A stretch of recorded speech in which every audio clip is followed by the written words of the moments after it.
Welcome, welcome, welcome, everyone. We're at the radio station at Night Photo Summit tonight, and we've got 5 special guests. We're doing the pre-con for Night Photo Summit. So everyone, come on in, come on in. I see you there. I mean, I don't really see you there, but I know you're there. So come on, take a seat. Take a seat. We got a really special evening for you tonight. You're going to get a wonderful taste of what Night Photo Summit is here tonight. So as you're coming in, please in the chat, we're back in the virtual Zoom rooms that we're all very familiar with. So drop in the chat where you're zooming in from. We got Steve Barnes is here. Jay's always the guy in the chat who drops in that he's from the Bahamas. And then everyone else is like very jealous for like 5 minutes because we realize that we're not in the Bahamas. Kitsap County, I like that, Teresa. That's good. We got some Vermont. We got some Charlotte. We got balmy Virginia. I didn't know this time of the year it was balmy in Virginia. All right, we got Illinois right on. Illinois is trending. That's nice. Charlotte back on top. All right, so as we get comfortable here, let's get through a little bit of housekeeping here. Again, we want to welcome again everyone coming in here. For those of you who bought a Night Photo Summit, thank you. Thank you so much. We have 1 week. Well, actually less than 1 week because it's 8 o'clock East Coast Standard and it starts at 11 a.m. So we're really at the end of the first night. We're 1/3 of the way through Night Photo Summit in a week right now. So less than 1 week to, fasten your seatbelts and get ready for an inspirational, educational, and just incredibly fun 3 days of all things nocturnal. Okay. Let's remember, we got the chat to chit chat. We've got the Q&A. Remember, down there is the Q&A. Please use the Q&A. If you've got a specific question, what we're going to do is we're going to introduce and showcase one photo from each of the photographers we've got in this room. So drop your chats. We'll have a little time for Q&A after their session. And if you want to turn on, we are using closed captioned. So if you want to turn that on, click down there as well to turn on the closed caption. And you can view the full transcript as well from this. So again, thank you for all the registered people for Night Photo Summit. You're getting in here easy peasy, right? And getting a taste in the field. Perhaps this is your first, second, third, or soon to be fourth Night Photo Summit. We thank you so kindly for that. But for those of you attending this for free, just kind of being like, what the heck is this Night Photo Summit that I've been seeing like take over my Instagram feed, my Facebook feed, or whatever for the last 2 weeks? This is what you're going to get, a little bit of some amazing people that are inspired by the night, and whether they're authors, whether they're photographers, whether they're astronomers, we got all shapes and sizes at Night Photo Summit, and that's the beauty of it. Anyone who has any little inkling, a little fascination, maybe their heart skips just a beat because the stars come out, then this is the conference for you. This is the event for you. I mean, we call it a conference, but it's really I'd almost call it a gathering, right? And it's a virtual thing. So it's a global thing. You could be networking and talking and meeting people from all over the world. It's an amazing, amazing thing. So if you are not registered, check it out. We're going to drop the link in the chat about where you can do, but it's basically nightphotosummit.com is the way you can kind of register. And it's $3.99, but you get access to all 40 hours of the inspiration education for 365 days of the year. So it's a great thing. If you're there for the weekend, next weekend, it's great because you have an opportunity to network in lifetime, and you also have an opportunity to win. I think there's over like 70 prizes to win. It's like you pretty much have a 1 in 3 or 4 chance of winning something. So that's pretty cool too. Okay. Remember, again, reminder, Night Photo Summit, February 2nd to the 4th for that. So that's the housekeeping. Now let's get to the fun part. Now let's get to seeing, this is called How I Got the Shot. It really should be called How We Got the Shot because it's a group, but whatever. I'm not, I didn't write it, but it's How I Got the Shot. And we're going to feature 5 of the speakers for Night Photo Summit. They're going to each showcase one of their images. and they're going to kind of peel back the image and show us how they took it, the considerations behind it, perhaps how they processed it, all the sort of intricacies that came into uh, capturing and living, breathing, and processing this image. And tonight's speakers, we have Andrew McCarthy, Melissa Kaelin, Brandon Nesbit, Jess Santos, and Benjamin Barakat. So with that being said, I think 85 giveaways totaling over $15,000. I'm registering right now, and I'm like one of the hosts. All right. So with that being said, let's get to it. And again, so remember Q&A, right down. Wait, no, it's right over there. Okay. And the chat is right over there. It's backwards thing. But all right. So here we go. Ready? Buckle up, because we are starting with the Mr. Cosmic Background himself, Andrew McCarthy. So all other hosts, if you don't mind, please turn off your audio and video. We'll feature Andrew McCarthy, who is an astrophotographer from Arizona, who's gained recognition for his captivating images of celestial objects. Andrew developed an interest in astronomy during his childhood, sparked by his father's telescope. His innovative techniques in astrophotography, coupled with his computer science background, have helped him develop a unique style that emphasizes intricate details and textures in his work. His striking images of the moon in particular have been praised for their unprecedented clarity, depth, and revealing the hidden features. If you want to find out about the dark side of the moon, you're going to definitely want to talk to this guy. Andrew's work has been published in various magazines, including National Geographic, the New York Times, and Wired. He has also received recognition for his contributions in astrophotography, such as Astronomy Photographer of the Year award by the Royal Observatory in Greenwich. So let's give a warm welcome, drop hearts, drop a little praise, drop a little likes right in the chat. And Andrew, the floor is yours. Well, thank you very much. Well, today I'm going to be talking about a recent sun photo that I captured, which I call the Star of System Sol. You should see that now. This photo is special to me because it's actually my most detailed photo of the sun I've ever captured at 400 megapixels. Yes, that includes the negative space, but when you drill down into this image, you'll see that it is uncompromising in details of the solar chromosphere. So I'm very proud of this accomplishment. And of course, I want to answer the question, how did I take this photo? Well, I got into solar photography in early 2020. It was one of the pandemic hobbies I picked up. And I started with a very small refractor telescope that was specifically modified for solar. And it's very important that you use a telescope specifically engineered for this. In fact, if you turn your attention to the little tiny window that my video is playing on, you'll see the telescope I used for this shot. This is a 5-inch refractor telescope, very simple telescope that's pretty cheap, like $600. But it's been modified with this. This is an Etalon made by Daystar called a quark chromosphere. And what it does is it cuts out most of the light put off by the sun, specifically most of the light from the photosphere. And what you have left is the light from the chromosphere and the hydrogen alpha emission lines.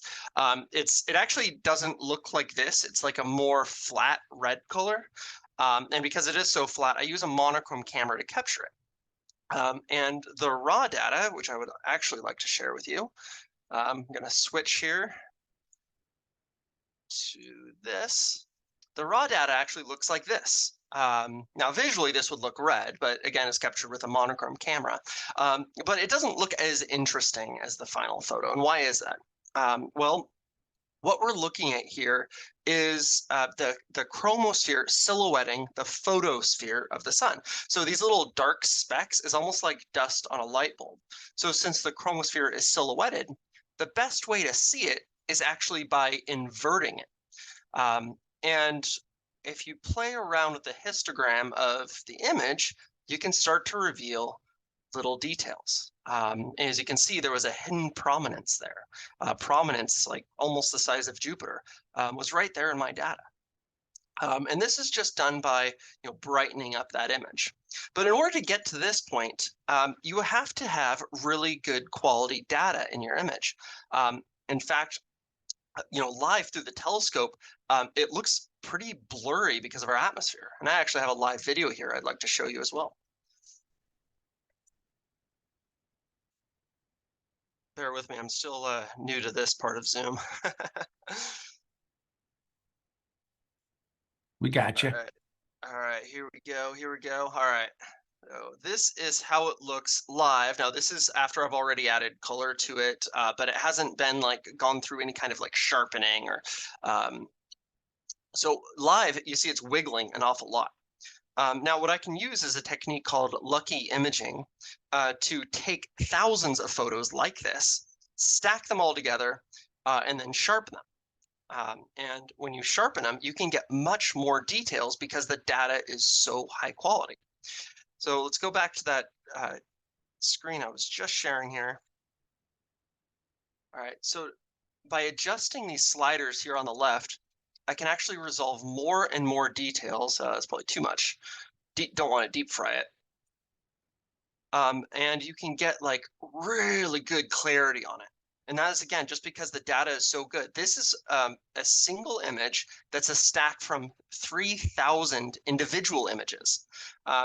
So I did this about 40 times to cover the entire sun, because as you can see, this is a very, very zoomed in portion. So by doing this about 40 times across the entire surface of the sun, I then can stitch it together in Photoshop. And that's where you get that very high resolution image that you can zoom in on and see incredible clarity on.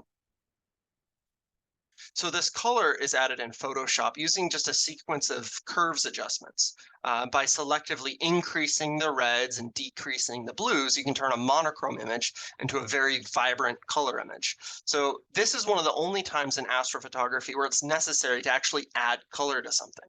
And that's because it was captured in a single monochrome channel. But again, if you were to look through your eyes through this telescope, which has been modified to be safe to do so, it would appear very flat, uniform red. But you'd still see all these same details. You'd see these sunspots, like right here, they're showing as white. They actually appear dark visually. And this one actually has a flare in it. This black patch right here was actually an area that was so hot, it oversaturated the sensor. And that was caused by the sun flaring. In fact, one of the reasons that I chose this particular composition was because that happened while I was shooting it, which is a fairly rare coincidence.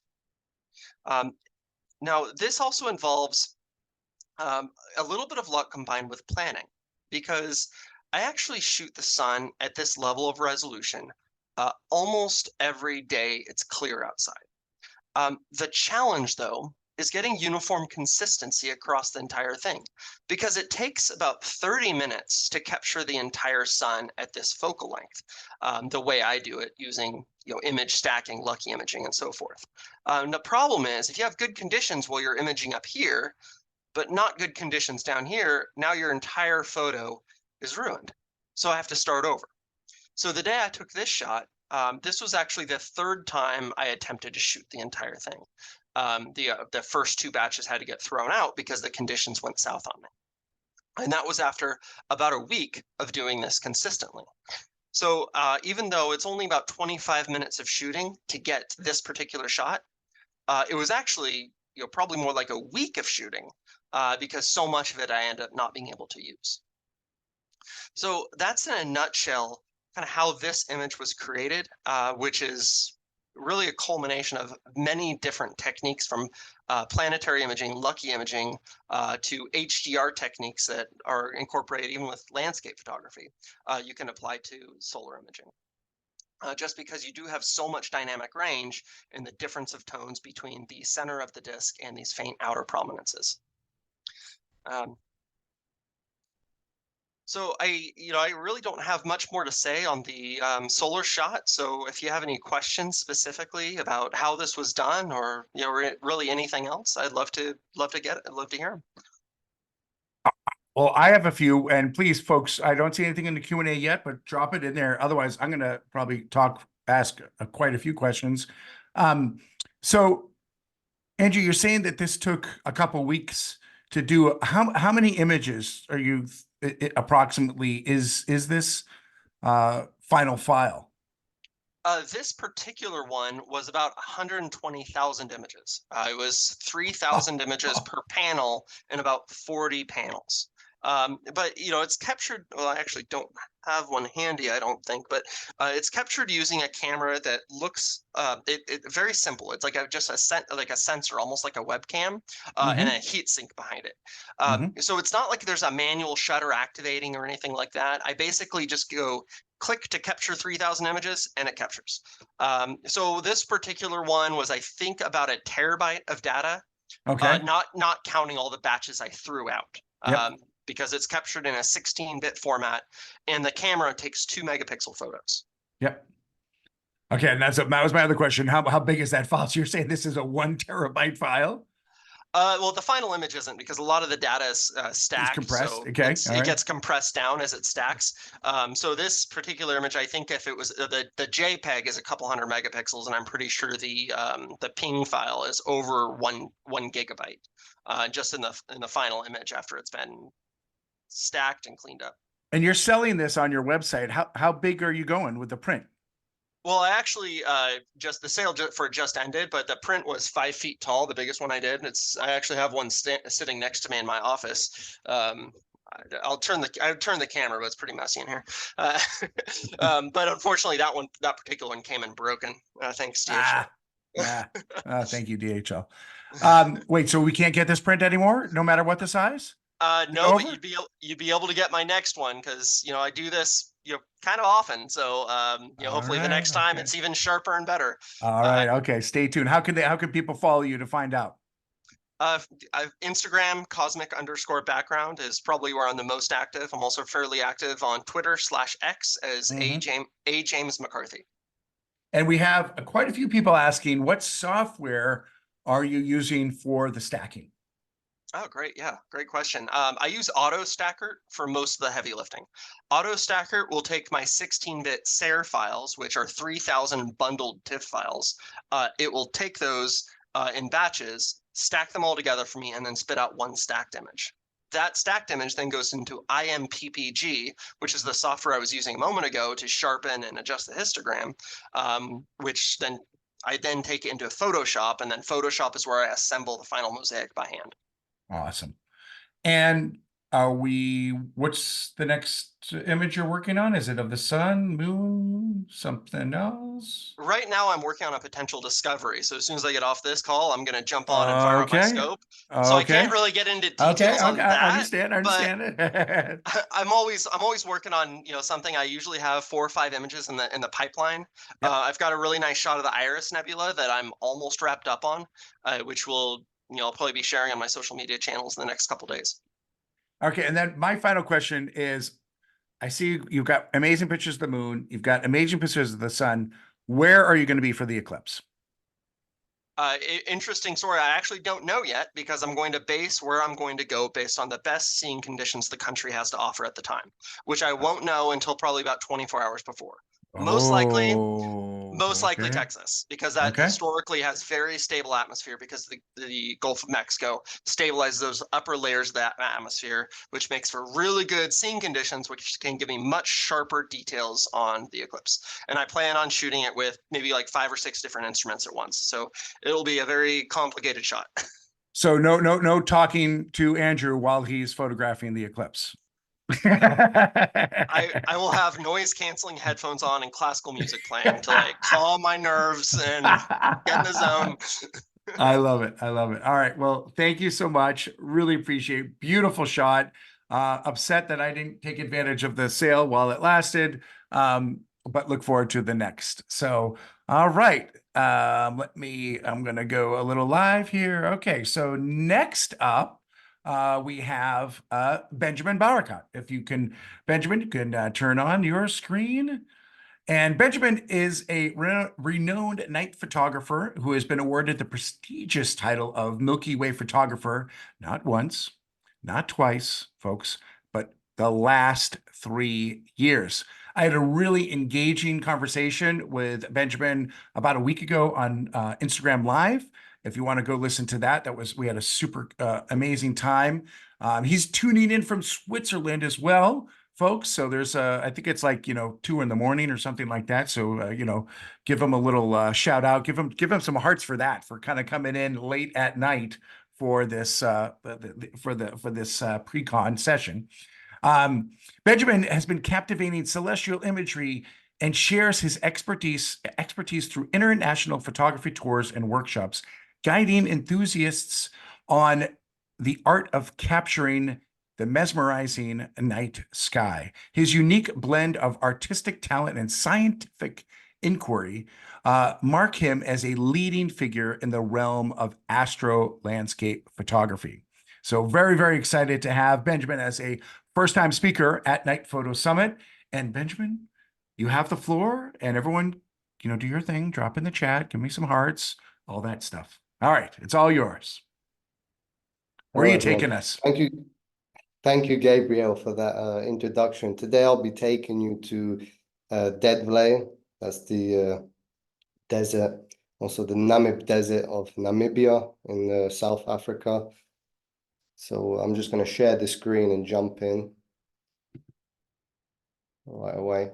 So to begin with, what I'm going to show you, actually, if everyone can see that, is I'm just going to explain why I decided to show this image today, because I've got lots of images and lots of fascinating stories. I tend to think this one is rather boring, but I hope it's not for everybody.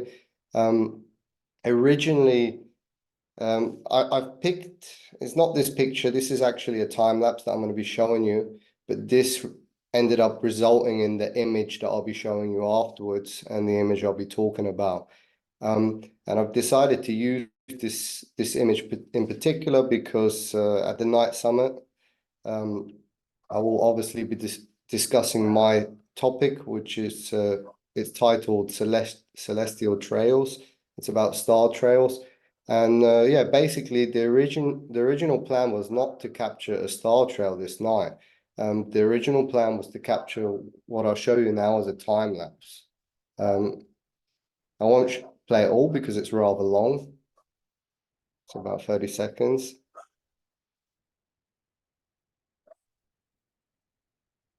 That's it right there. Stop. Oh. No, that's it. That's a perfect alignment. No, that's yeah.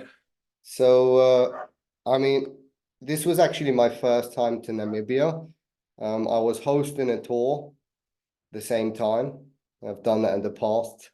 I'm risky. I plan everything well ahead, regardless of ever being there for some tours. And I pulled it off. First time down there in the desert. And obviously you have the planning apps and so on, but you never really know how that time lapse is going to turn out. And especially if you begin the time lapse, way before, will that align in perfect place where you want it to be? And yeah, of course it did. So anyway, the time lapse goes on. I believe I shot for about 8 hours or so on dual batteries. And I had a different method previously for doing my star trails, and I'm just going to show you the image. And here we go. I think you may not see it. Sorry about that. There we go. So this is the image that I got out of this time lapse. Now, originally, the old method that I used to use for star trails was not to use time lapse images because I have a set of perfect settings that I like to and tend to use to get the best colors in star trails. Now, after a lot of time practicing and playing with old data and so on, I was trying to figure out if there's a way to replicate the effect I was getting when I did, for example, star trail sky separately from foreground, and then time lapses itself, if I could replicate the same results.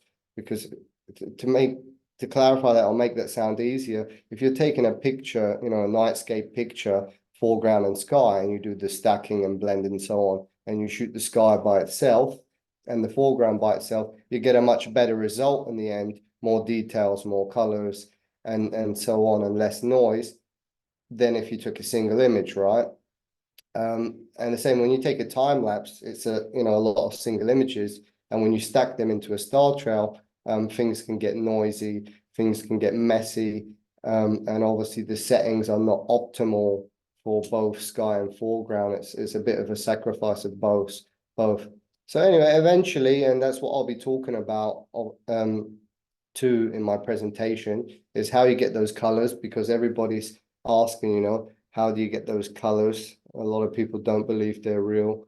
They believe there's some manipulation and so on.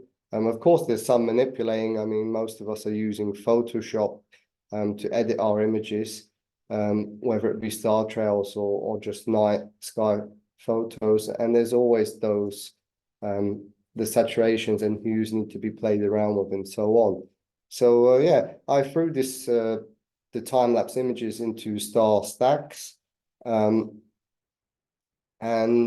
yeah, I got this result, and I was shocked, and I think I waited 6 months before I tried it out. I was planning to never try it out, and when I saw it, I was impressed of the results. And then obviously I came to the conclusion that you can shoot just normal time lapses and use those images to create star trails too. So you can get 2 in 1, but you do need to know how to process those images to get this final result. Now, just one thing I'd like to explain is how I got the shot, because we were saying, the topic is to explain how we got that shot. So, as I said, it was my first time down into the Namib Desert in Deadvley, and this national park, has a few gates, and it's closed off to the public during the night. And from the actual entrance itself, it's about an hour drive down to Deadvley itself. And the rule is there that you can only enter from that gate at sunrise, and you need to be back there at sunset. Anything else, obviously, you'll be fined and banned for life. And there are no exceptions these days. Back in the day, it used to be allowed to get night permits and so on, but they've totally revoked that. So a lot of people, had questions.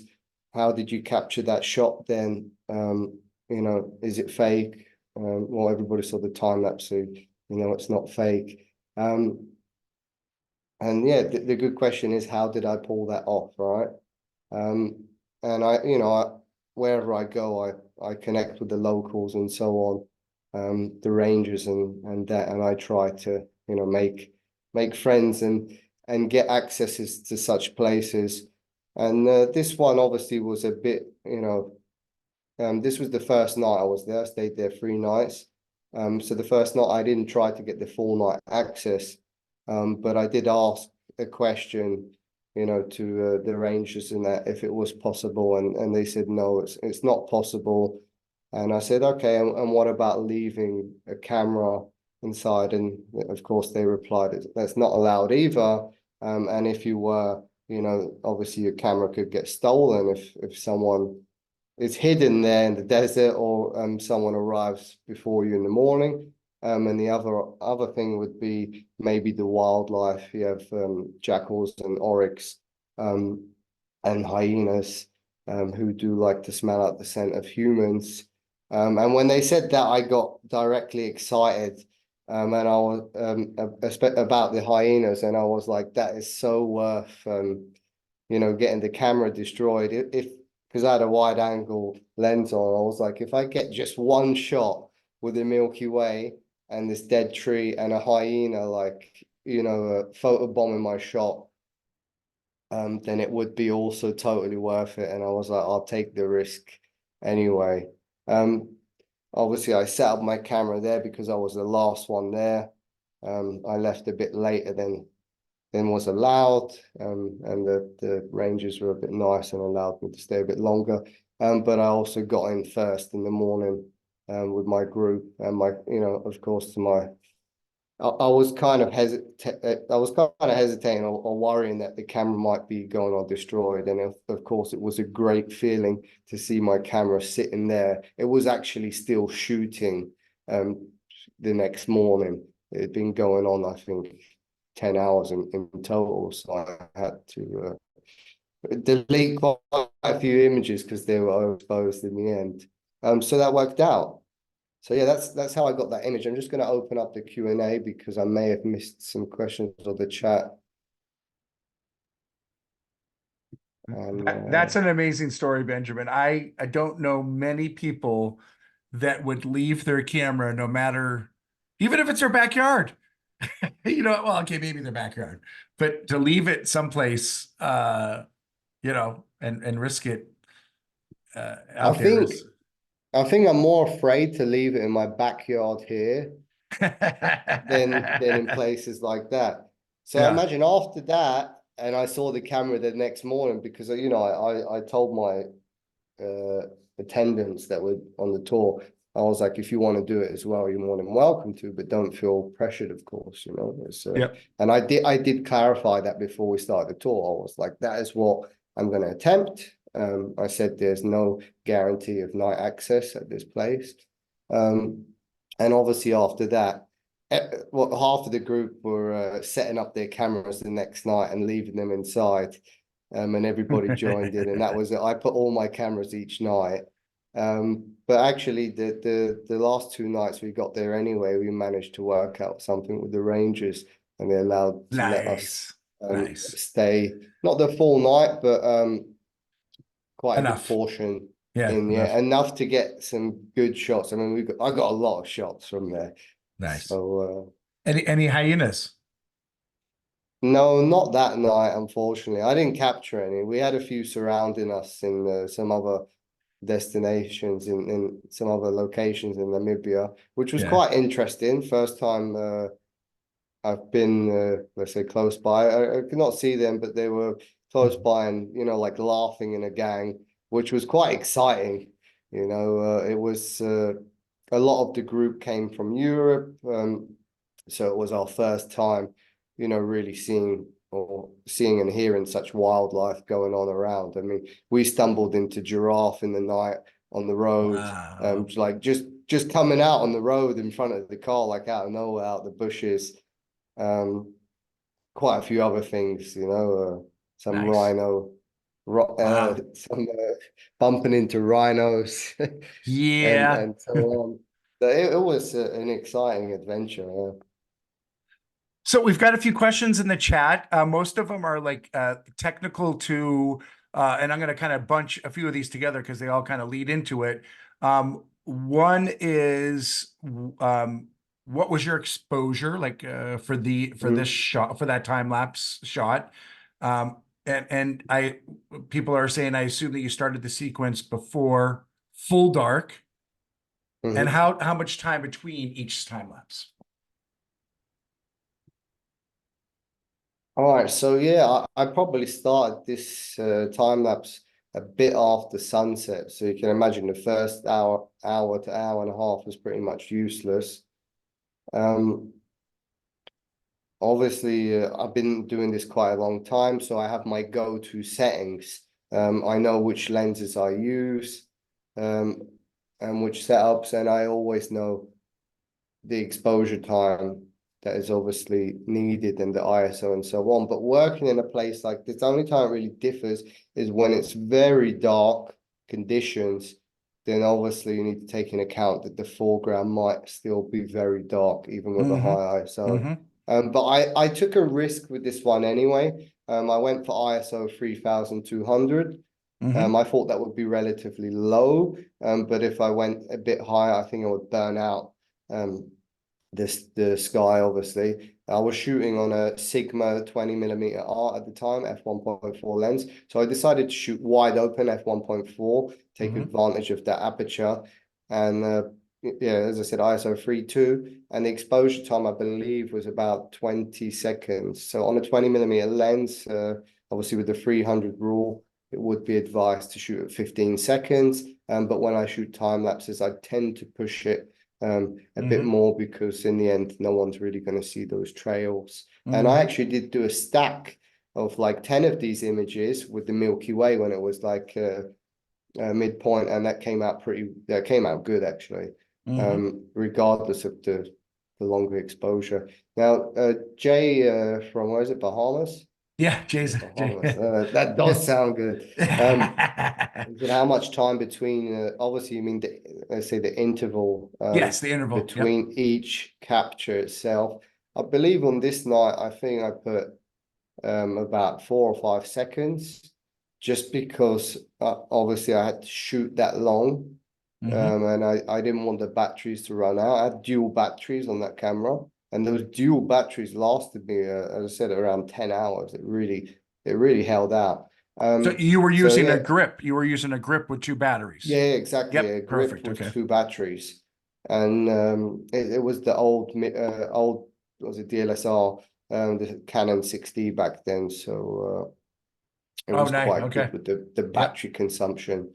It was not a mirrorless camera, and none of these fancy lights, you know, blinking the whole time and so on. Yeah, obviously, if the conditions are colder, they won't last that long. Yes. Now, as I said, it was around probably 5 seconds, but in general, when I do a time lapse or even my star trails, which I will talk about in the presentation, I normally always tend to put 2 seconds interval at most.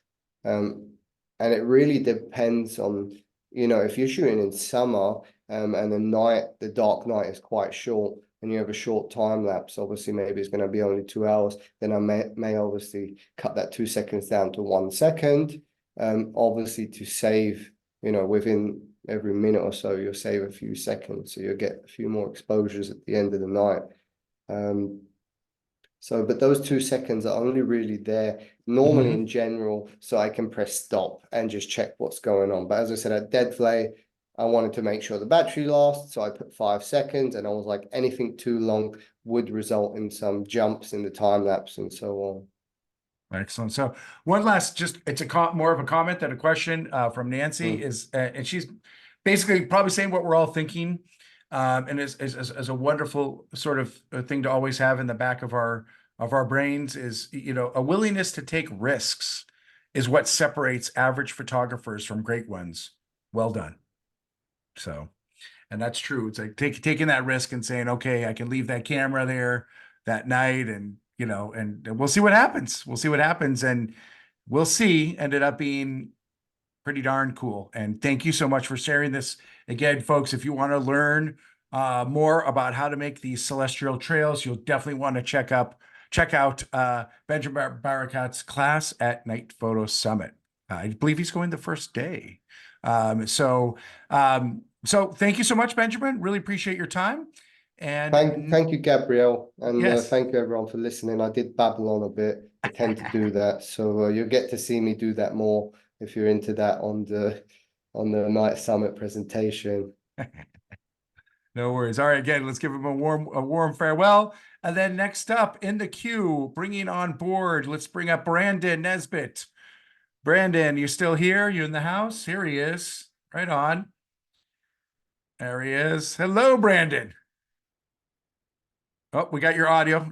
Get your audio unmuted. Hey, how's it going? Sorry about that. All right. No worries. No worries. All right. So Brandon's intro is from every time he picks up his camera, Brandon Nesbit's goal is to capture amazing images, whether it's a beautiful sunrise, a breathtaking landscape, or a stunning lightning storm. He always tries to showcase Earth's natural beauty through his photography. Brandon's passion for photography started with capturing his travel experiences, from exotic cars in Miami to driving the Blue Ridge Parkway for the first time, and cross-country trips across, obviously, America. While living in Philadelphia in 2013, he finally mastered the technique to capture clear images of the city skyline at night, which ignited his passion for cityscapes. Since then, he has been constantly experimenting and learning about photography techniques to hone his craft. And we're very, very excited to have Brandon here to share his tips, his techniques, and his passion for you here tonight, but as well as Night Photo Summit. Brandon, you have the Zoom. Appreciate that, Gabe. And a warm welcome, folks. Drop it in. Don't forget, we like dropping in those reactions Go down below, drop in some nice hearts. Oohs, ahs, there they are. They're flowing. They're flowing. You got the love. So I did a little bit different. I did a keynote instead of just the actual picture.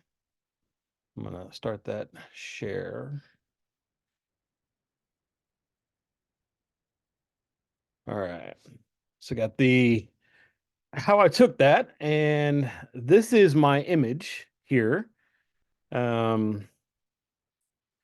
And this is the full image. I did take it in landscape, but normally I cropped this image down just because I like the crop down version there of how it sits. So this was obviously done during a lightning storm, and I didn't actually know that I got this particular strike right down the middle until a couple of days after, when I was going back through them, and really just couldn't believe that it was right down literally down the center. So going and pulling back the blanket, um, this is the tracker app that I use, just called My Lightning Tracker. And essentially it just alerts you of storms, lightning strikes, right? All the red dots are the lightning strikes. I forget the time limit on them. I think it's like in the last hour or so.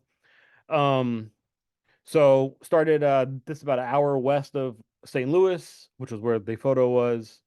And this is when I was actually down at the arch area. These are all the lightning strikes that were right there in that area at the moment, all the red dots.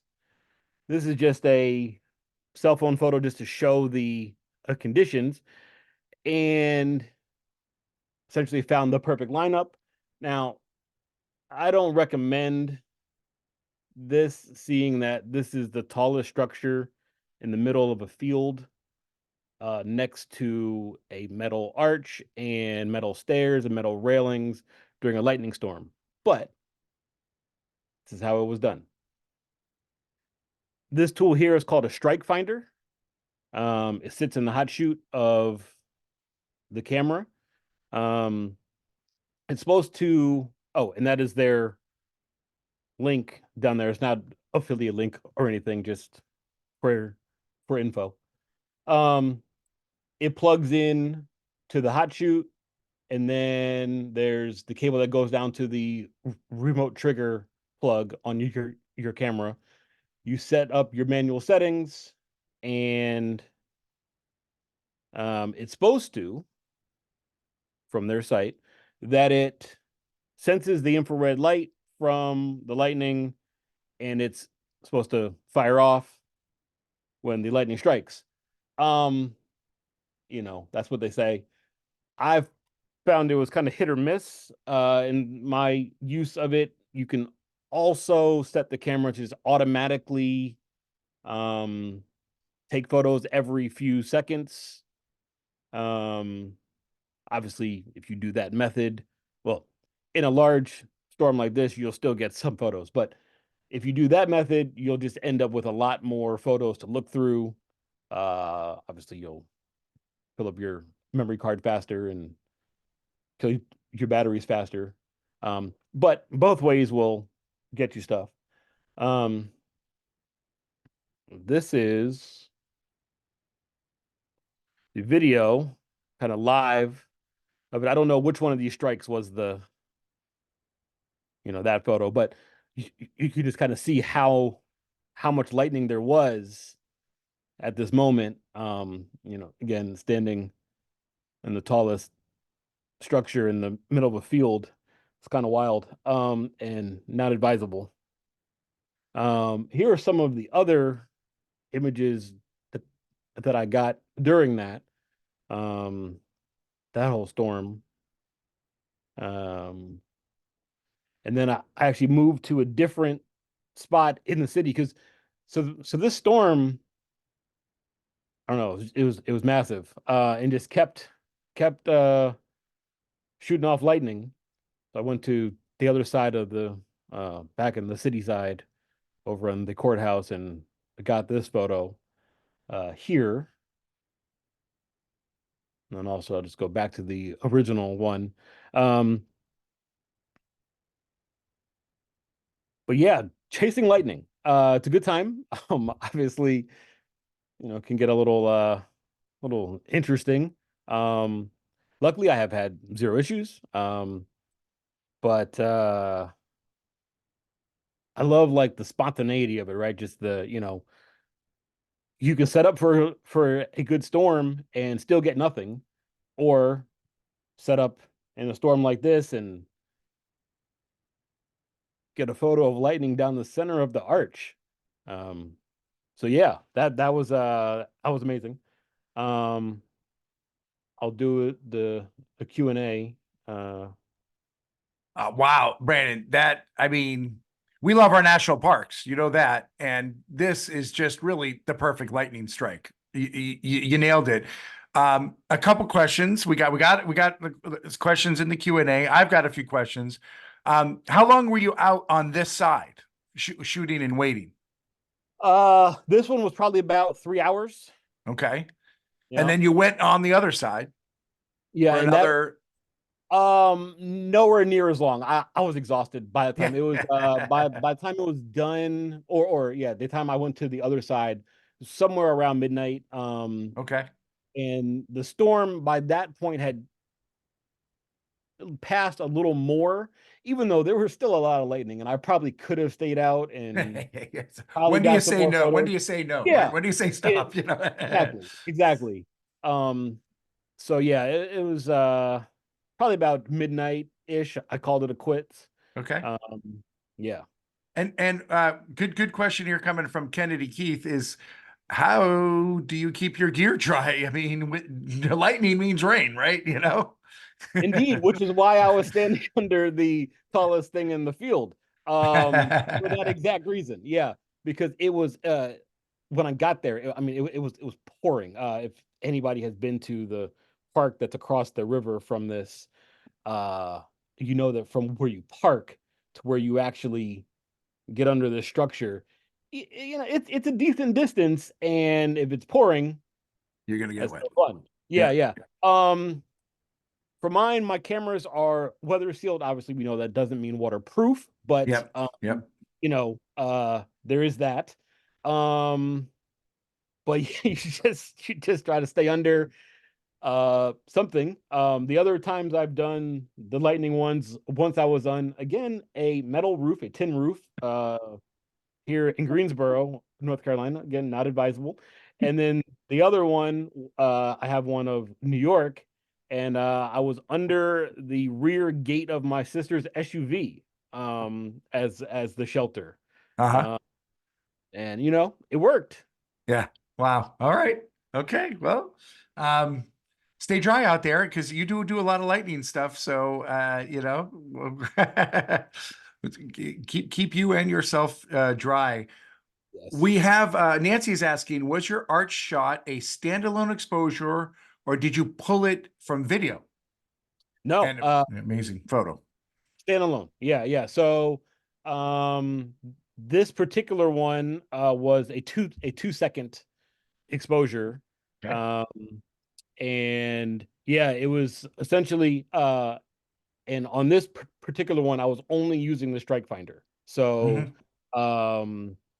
it was going off every time it was reading the lightning, and just shooting multiple shots. I would say overall the strike finder probably went off over that time. I don't know, I would actually have to count, but probably 100 times.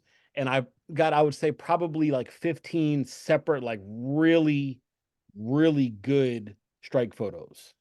Nice. So, and Jurgen and a couple of people are asking, what was your exposure times and ISO? Yeah, this was a 2 second. 2 second, right? Yep. Yep. I shot this on the Sigma 50 1.4 art, Okay. So I had my f-stop was at 3.2, and then my ISO was 100. And for more context, this was the first time I had ever done lightning photos. I had actually just ordered this strike finder on my road trip across the country. I was moving Wow. San Francisco to Greensboro. I did a 2 week trip across the country. And this was just the one night I was in St. Louis. And I had not used it before. I was literally on YouTube in the car. Like, okay, so now what? Is And that what exactly? you turn it on and do what? And then this happened. Nice, nice. Well, we got Morgan from St. Louis, and he's a, I'm from St. Louis, and these are absolutely stunning. So kudos to one day in St. Louis and nailing it. Deborah, I think we'll close out on this, but Deborah is asking, do you know about lightning sprites, and have you captured lightning sprites? No, I will have to Google that. Yeah. I'm not sure what that The- is. I've seen those more in Texas and like really kind of more, I think, humid areas. I think, and I think we had someone who spoke at last year's Night Photo Summit who specializes in lightning and sprites, but they're high atmospheric lightning. But they look something like outer space. They look like really spaceships landing and stuff like that, and very colorful. I think they did a podcast on those. There was some place in like South America where like it happens like all the time. Yeah, I've never seen them. I've seen photos of them, but I just got introduced to them just, I don't know, 3 years ago or something like that. And we were very excited. I'm spacing on the person's name who spoke last year, but he works at an observatory, the McDonald Observatory, in Texas, and that's his specialty. He loves capturing these lightning sprites. And I was like, it's like capturing fairies. It's it's pretty cool. So I'll have to take a look. Thank you. well, Brandon, thank you for your time. Thank you for your courage for going out there and risking it. This is the theme we've got for photographers, risking it and coming away with outstanding shots. And really appreciate it. Look forward to seeing you at the summit. All right. Thank you very much. And let's see, I'll go live for a second. You don't just have to hear my voice. Next up is Melissa F. Kaelin. Melissa, come on all the way from Michigan. There she is with the auroras popping right behind her. Woo, woo. All right, quick intro on Melissa. She is an aurora chaser, author, and community leader. Sometimes the auroras chase her. Sometimes she chases the auroras, I found out earlier. She's the founder of the Michigan Aurora Chasers, a group of nearly 100,000 members, and she co-founded the annual Aurora Summit. Raise your hand if you've gone to the Aurora Summit. It's an international conference celebrating art, culture, science, and photography of auroras. In November 2024, she will lead a tour of Iceland and Northern Lights as a staff expert for the University of Michigan, who won the football championship thing this year. Whoop, whoop, whoop. If you're into that. In 2022, she published the book Below the 45th Parallel, a beginner's guide to chasing the aurora in the Great Lakes region. So check that out. Pick that up. Is that on Amazon? Where are we picking up that book? Yeah. Okay. All right. So again, everyone, let's give some warm welcome, some hearts, some smiley faces, some auroras. Is there aurora reaction down there? If there is, find it, use it, because this is your time. We're very excited to have Melissa, also first time speaker at the Night Photo Summit this year. Melissa, Thank you. take it away. Thrilled to be here. Yeah, so we need a better aurora emoji. Actually, I call that my tiniest little ambition to get an aurora emoji. Yes, please. Yes, please. And I love a good lightning sprite. I think the Michigan Aurora Chasers actually caught sprites above aurora last year on one of our aurora chases. What? What? I know. It was crazy. They were saying, what are these little tiny red things above my aurora? I've never seen that before. Well, I have been chasing the aurora for 12 years now. And I'm really into it, obviously. It was just a passion for life. I chase it in Michigan, and I actually started in Minnesota. I've also chased and caught aurora in Wisconsin, and finally Alaska, and I'm looking forward to Iceland this fall. I want to try to capture it in as many states and countries as possible. And what I did was, after 10 years of chasing the aurora in the mid latitudes, which can be really challenging, as night sky photographers, we all know how many different things you're up against, whether it's cloudy weather or fog, or, you know, some of those obstructions to viewing. But to celebrate 10 years of aurora chasing, I traveled to Alaska. So the story behind this shot, and I'm going to give you the experiential side, is this photo was taken September of 2022 on an 8-day trip to Alaska. I traveled with a small group to Fairbanks, and then on this night, in September 2022, we actually all got in a vehicle together, and we drove up America's most dangerous highway. They call it the Dalton Highway. It takes at least 5 hours to get from Fairbanks to Coldfoot Camp, or Coldfoot, Alaska. And that's where we drove this night. So speaking of national parks, this is not quite at the gates of the Arctic National Park, but it's not far from it. This photo was taken at just after 2 o'clock in the morning. I'm gonna look at the actual time here. It's 2:56 a.m. actually, overlooking the Brooks Range, the mountain range in Alaska.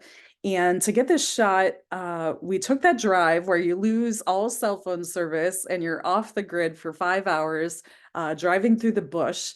We got up there, we spent one night in Coldfoot, in the little local inn. Coldfoot is such a small community. When you stay the night there, you're actually staying in a converted shipping container that they've turned into an inn. So, you know, our aurora chasers were there for the night, and it was pretty cloudy all around us. We actually were not certain we were going to catch the aurora that night, and we had run into some clouds on our entire trip, but with some effort, a lot of studying cloud maps, comparing different cloud apps and cloud forecast, and chasing those clear skies, we actually caught the aurora 7 out of 8 nights in Alaska. And I caught them twice from the plane, both arriving and leaving. On this night, everyone had gone to bed. I was standing outside on the steps of the inn in Coldfoot, talking with some of the locals. And actually, it was really cool because I got to hear some stories from Native Alaskans who were there, who were talking about the myths and the legends that they had heard about aurora when they grew up. And a lot of them, you know, as children, some of those stories really kind of inspire fear when the aurora is out. They have some mythology that talks about how the aurora is there to steal your children. So make sure your kids are tucked in at night. But as I was chatting with these Alaskans, I thought I spotted a star. And of course, as astrophotographers or night sky photographers, we know what that means. That means you can see the stars, you can see the clear sky. So I got hopeful. I walked away from the lights of the inn, took a look, took a test photo, and then went excitedly running back in to the hallway, the one single hallway, to tell everyone to get up, because the aurora was out, sure enough. So we drove out to the mountainside, and actually got an all-night show of aurora once we got that clearing in the skies. This was taken overlooking the Brooks Range, the mountains there, and you see the trees in the background. Just a beautiful all-night show. And I'll give you the settings for this photo as well. It was taken at ISO 2500, a 10-second exposure. The aurora was so bright, and I love that sort of natural look. So I don't really like to bring out the colors too much in my photos. This is what we were seeing to the naked eye, to the unaided eye. So again, 2500 ISO, 10-second exposure, and an f1.5. But the photo was taken on my iPhone 14. So I actually did not start taking a lot of aurora photos until the last year or so.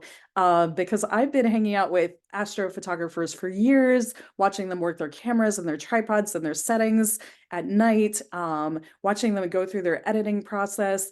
But I consider myself the aurora chaser with carrying the lightest gear. And I actually set my iPhone 14 up on a tripod and was able to get this photo of the aurora with these pinpoint stars. Of course, right before I left for Alaska, I heard that iPhone would be bringing in some low light photography features into the iPhone 14, and I jumped on that right before I left. Here's another shot. I actually got really, really low to the ground to take this photo, looking up at some of those beautiful snow trees, also known as the drunken trees up in Alaska. And this is the same night that aurora coming overhead. Now, all due respect, I have so much respect for photographers and all the work you do and all the gear that you bring to it and all the technology that you bring to the equation. In aurora chasing, it's interesting because you'll find out that sometimes the aurora is present in the sky and you can't even see it with your eye. You don't know it's there until you take a test photo. And that's why the phones have come in so handy, because when you have your phone on you, you can take a test photo, whether you've got your camera gear or not, and that can alert you as to whether the aurora is out or not. Because our photography technology is so good now that there are colors in the sky that you can't see with the unaided eye until you take that test shot. And in our case, as aurora chasers, at least chasing the northern lights, we want to point that camera north, and you can do it with your DSLR obviously too. Take a test shot and see if the colors are there or representing themselves before we even know they're there with our eyes. With a planet conjunction, we know that's coming. With the Milky Way, we can chart and plan out its rising times and setting times. With the aurora, it is completely unpredictable. And granted, we have aurora forecast and things that can sort of give us a hint of when this is coming, created by the solar activity that flies through outer space towards Earth's atmosphere. But so many conditions need to align in order for it to happen. And knowing for sure really comes down to just that eyewitness account, because aurora has another name in some communities. It's also known as space weather. That's where it originates, how it begins. And space weather is an emerging science trying to forecast what's going to happen in space, is an emerging science. And it's those impacts from the sun and from the solar wind that are coming toward Earth's magnetic field and Earth's atmosphere to cause the entire reaction that creates the northern lights. And so it's just fascinating to me. There are southern lights, of course, as well, the aurora australis, in addition to the aurora borealis. I thought I'd just kind of throw this out there. It's an interesting take, a different take, sharing a photo taken on an iPhone.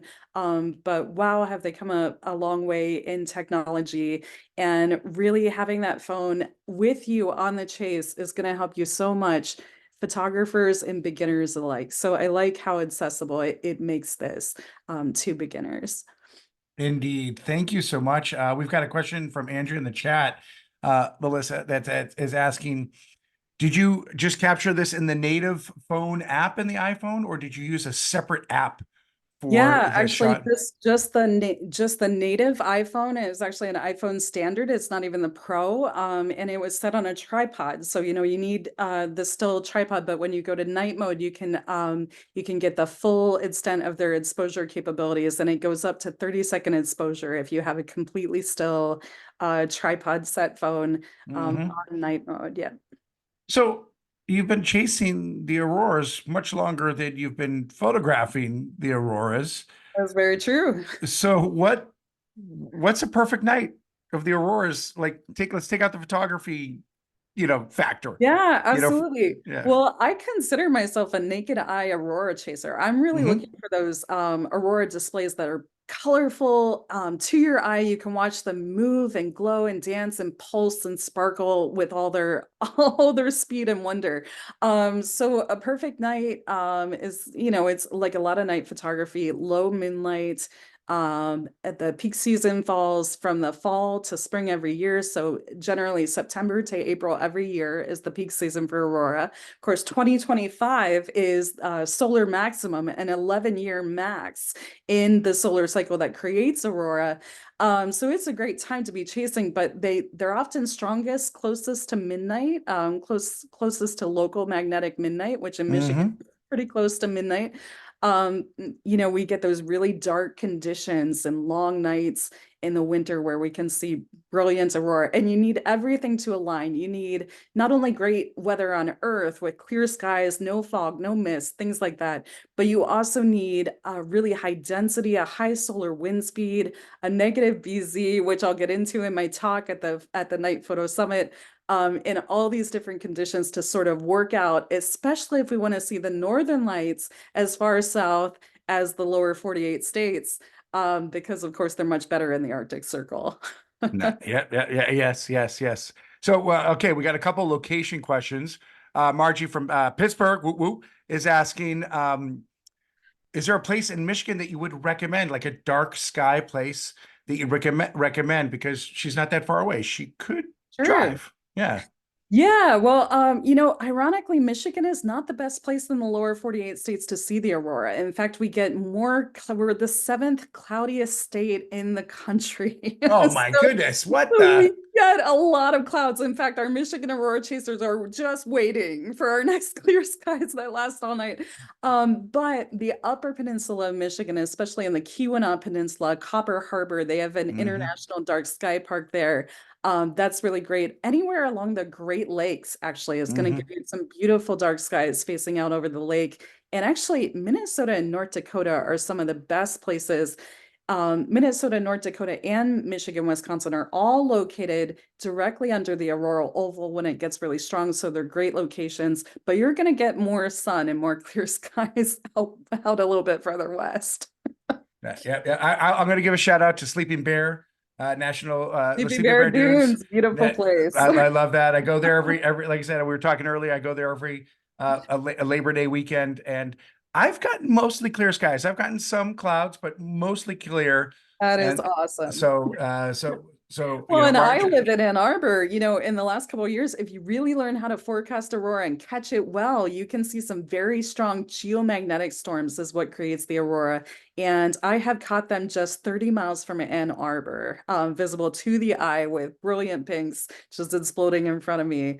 So it is possible. That's crazy. Okay, so last question. Dream location that you haven't been to, not including Iceland, because that's a dream location coming through. Dream location to experience the auroras. I almost signed up for a trip to Greenland, but I'm gonna have to say the fjords of Norway. I think I'd be really, really excited both about the scenery and catching the northern lights there. The fjords, they're trending. Go to the fjords. Go to the fjords. Thank you so much. Yes, thank you so much, Melissa. I really appreciate it. We're looking forward to your talk and inspirations on the auroras at Night Photo Summit. All right, next up, our last guest, but definitely by no means not our least guest. She's actually a returning Night Photo Summit speaker. We've got Miss Jess Bess. Miss Jess Bess, you still here? Hello. Oh, there she is. All right. For those of you might know her as Miss Jess Bess on Instagram, or formerly her name is Jess Santos, and she is a landscape and astro landscape photographer and educator based in Phoenix, Arizona. Surrounded by creating and crafting her whole life, Jess was driven to make and create at a young age. But eventually it all came back to where it all started. And that's the stars, right? One image set her on a journey, and that continues to drive her today. Yes, she calls the desert her home and her first love, but she is a wanderer at heart and is constantly on the road with her Jeep. Wait, her soon-to-be new Jeep? Yes. Always on the next adventure. She spends sleepless nights chasing the distant glow of the Milky Way. All right, Jess, thank you so much. Wonderful to have you back. Welcome to the pre-con event. Everyone down below, you know what to do, right? Let's get those hearts. Let's go. Where's the Milky Way emoji? Where's that one? Yeah, Does that let's do also that need one. to be requested by Zoom next to the Aurora emoji? Yes. Yay. All right. We're trending. Jess, you've got the floor. Let me share my screen and do this fancy thing. There we go. Okay, well, I am showing you an image today. One of my favorites from the Eastern Sierras. This area is called Mono Lake. If you've never been here, there's a huge lake beyond these. I kind of wanted to talk about, or a lot about, story, because I use a lot of storytelling elements in my photos, and it's all about that. Like, that comes first for every image I take. And also, along with that, thinking through to how I'm going to edit it. So while I'm in the field, I'm always thinking of how I'm going to process it, because that's going to dictate how I shoot, so I can set myself up for the best results, or for me, the best results in post-processing. So first, I wanted to talk about the story here. If you've never been to this area of the Eastern Sierras, it's quite a popular area. This is kind of away from the main area, and these are called tufas. They're these kind of just really unique structures. I'm no expert on them, but I read that they're caused by, they're formed from underwater vents, from volcanic vents that bubble up to the surface at some point, maybe billions of years ago. No expert again, but when these things, so the ones at the main area are a little bit taller, and these ones are about like 2 feet tall. They're like up to my waist. They're very, very short. And I was walking around kind of looking for composition, because I had shot these before and I just wanted to do something a little bit different. And I saw this kind of cave looking one. It's more of a portal. And down around the bottom of this like frame, you can see it kind of looks like coral. So it reminded me of the Little Mermaid. And I imagine she's in her little underwater castle looking out at the scene. So that's kind of the story I came up with. So it set me on a path to try and determine, how can I capture that idea? And so I actually captured this in 3 separate images. I do a lot of composite work, and I'm going to escape this for now and show you. The first image was actually this one, which is the frame. And I didn't quite like this back here. So I ended up taking the second image from about here at the same focal length, because you can see the sand ripples here. So first it was at 12 millimeters. I shot this at on my Sony 12-24. So this was shot at 12 millimeters, this frame. And then I physically took my camera forward to about this point. You can see my footsteps from when I was testing out this shot with my photo, or with my phone. And I took this because I really liked these sand ripples. It kind of reminded me more of underwater things. And then this also reminded me more of castle or something like that. So I knew I wanted to put this scene in that frame exactly how this is. And you can see that rock that was right there, or tufa, I guess that was right there. That's about where I stood. So for the foreground, I shot these both at blue hour. I shot this one later than this one. And the reason being is the light at blue hour, obviously, if I'm looking through this kind of window, cave-like structure, it's going to get darker here faster than it will here from where the sun is based. Even though the sun is below the horizon, I knew I wanted to shoot this frame first so I could get some little ambient light. So as soon as the sun went below the horizon, I captured this where I had no direct light on it. And then I moved into position for the second shot, which was later in blue hour. So a lot of times when I talk about blue hour photography, or capturing your foregrounds at blue hour, there's something I like to call the afterburn, or the afterglow. Is what you'll notice if you've ever sat and watched how things change and light changes the scene. The sun will set, meaning it goes below the horizon, and then you'll kind of have this blah light. There's not a lot of dimension after that disappears. And then about 40 minutes after sunset, or 40 minutes before sunrise, you'll have this kind of afterglow, or this afterburn, I like to call it, which actually kind of does this light. Now, of course, in Photoshop, I brought that out a lot more, but I have to wait specifically for those times. So I encourage you guys, when you go out and shoot, to kind of just keep taking shots. If you do like blue hour blends or want to shoot during blue hour, just keep taking shots until you can't take them anymore, because you'll notice that your foreground will change with the available light there. And then for the Milky Way, which would have been the third shot, I obviously shot this at night. I do a lot of stacked Milky Way. So this is stacked, and I have my settings here, sorry. I shot it at f2.8, ISO 12,806 seconds. And then I shot 25 shots and stacked them together in a program called Stereo Landscape Stacker, which I'm sure if you've ever shot stacks, you're probably very familiar with it. And that's just to reduce the noise, so I can ensure that my sky has no noise, because my foreground was shot at an ISO of 100. So there's not really any noise in my foreground. So I kind of want those to blend together appropriately. And then lastly, if I zoom in here, you'll notice these little points on the stars. I did not add that in Photoshop. I actually used a filter, because I shot this guy with my 20mm lens, not my 12-24.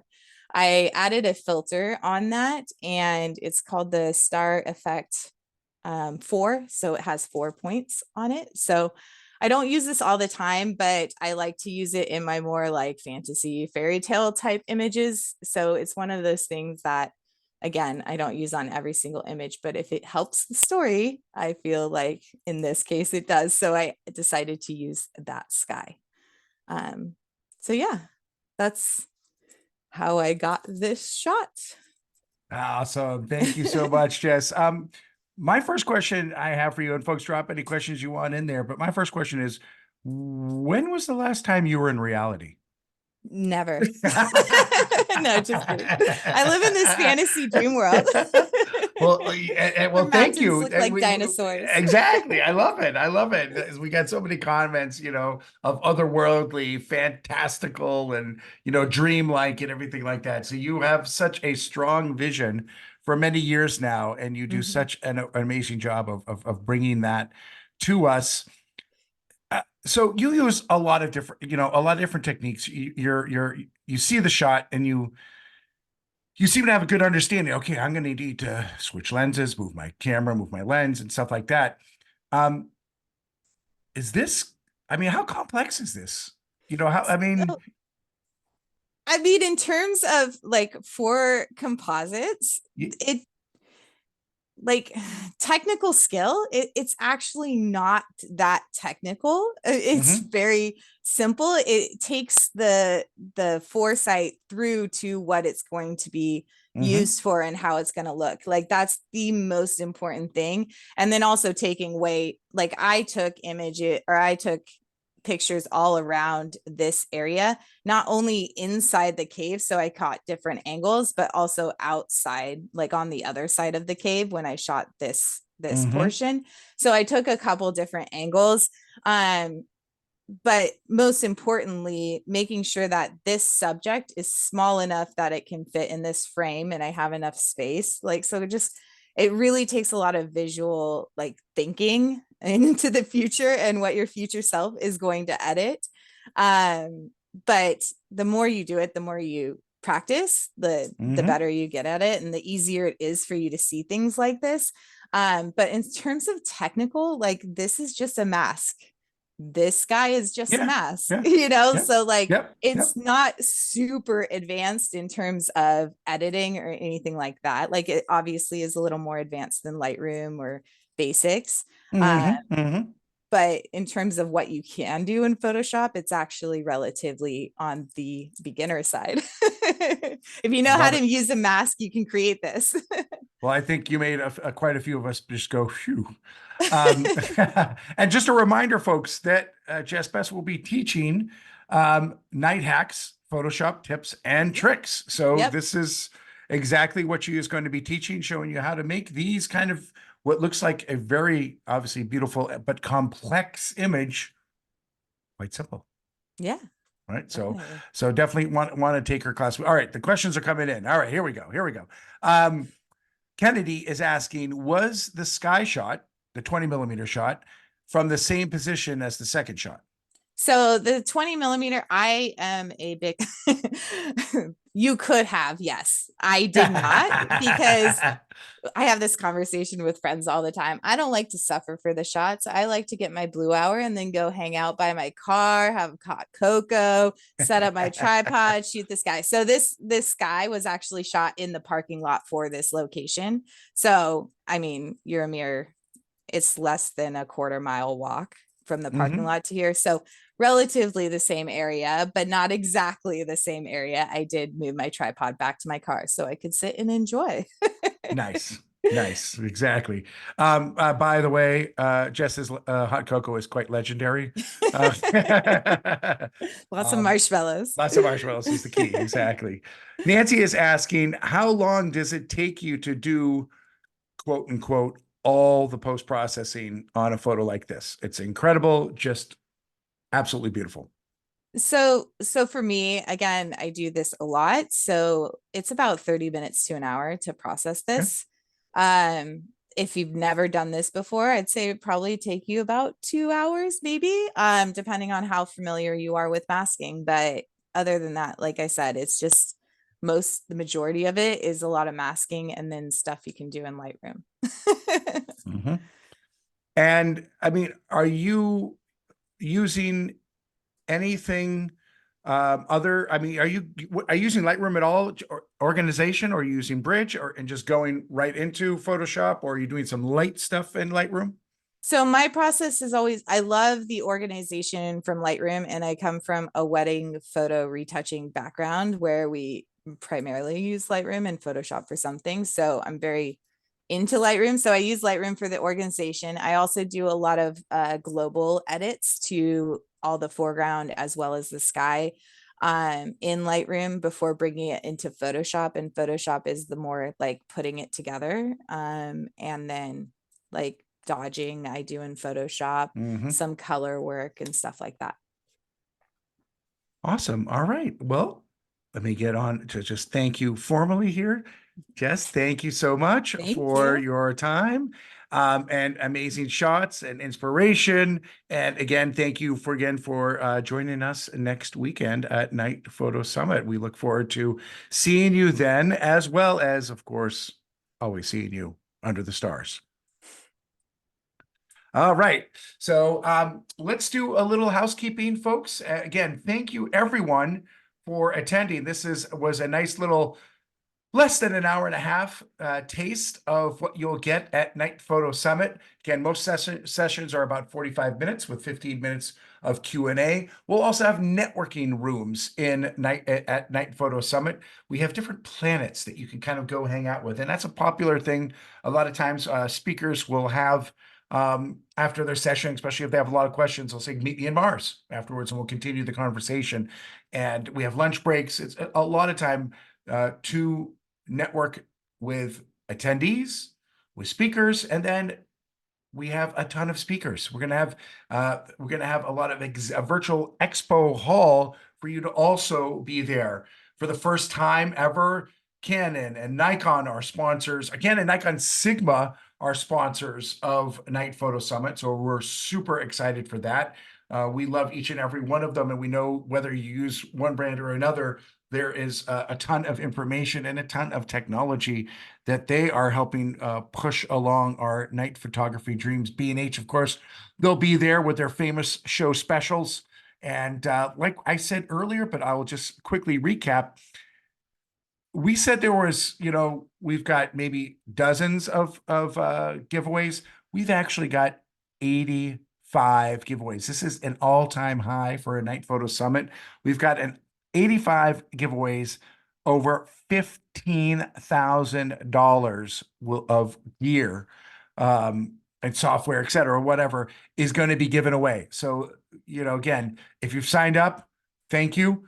Buckle up. It's going to be a ride. If you haven't signed up, go to the link, nightphotosummit.com.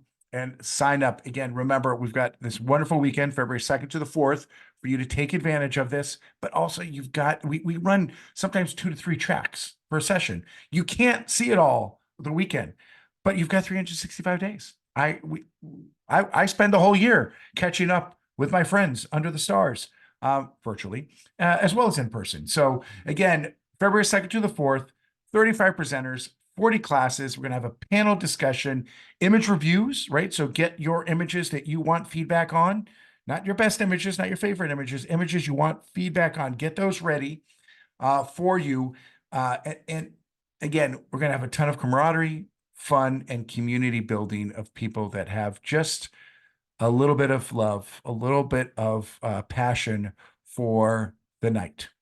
Let's see what else. Okay, we got replays, and all register also get streaming access again through February 1st of 2025. So unless I see any questions, and I'm seeing a lot of love. I'm seeing a lot of love there. So again, thank you so much for taking the time out on a Friday night. Oh, yay, hearts for Gabe and the rest of the team. Yay. Thank you so much. We are going to wrap it up, but thank you for taking the time. Thank you again to our speakers. Thank you for the team at National Parks at Night for working endless hours to kind of put this behind, make this production happen. It is absolutely mind-boggling what goes on to put together one of these things. I'm so proud of the team, and we're really looking forward to sharing these sessions with you, this experience with you in less than 1 week. So, all right, until next week, the saying as always, seize the night.